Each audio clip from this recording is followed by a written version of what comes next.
আসসালামু আলাইকুম। আজকে আমি শেয়ার করতে যাচ্ছি গাজরের হালুয়া, যেটা ছিল আমার নানুর সিক্রেট রেসিপি। তো চলেন আজকে শুরু করি কিভাবে আমার নানু বানাতো তার মজাদার গাজরের হালুয়া। আমি দেখিয়ে দিব আমার উপকরণগুলো আমি কি কি নিয়েছি। তো চলুন শুরু করি।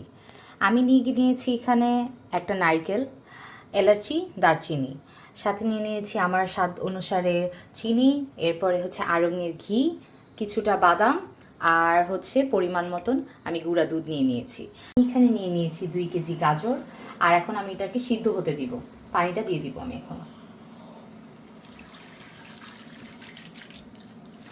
এখন আমি পরিমাণ মতন আমার পানিটা দিয়ে দিয়েছি। এখন আমি সিদ্ধ হতে রেখে দিব।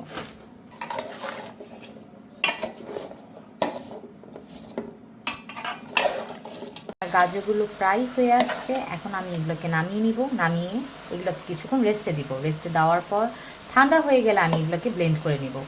আমি এখন এটাকে ব্লেন্ডার করতে দিয়ে দিয়েছি। এটা ঠান্ডা হয়ে গিয়েছে। টেক্সচারটা প্রায় এমন হয়ে আসতে হবে।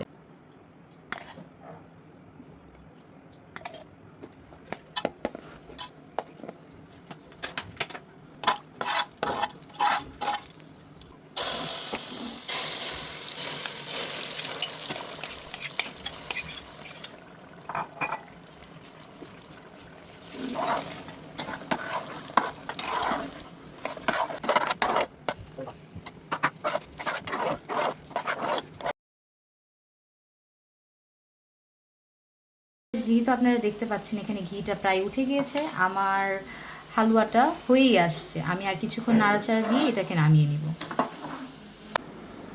তো গাজরের হালুয়াটা এত টেস্ট হয়েছে মাশাআল্লাহ, জাস্ট কালারটা একটু দেখেন মাশাআল্লাহ।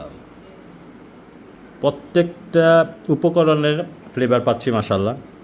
আমি আগেই বলেছি বাদাম, দুধ, কিশমিশ প্লাস নারিকেল, প্রতিটা উপকরণের আমি ফ্লেভার পাচ্ছি। জাস্ট একটু কাছ থেকে দেখেন।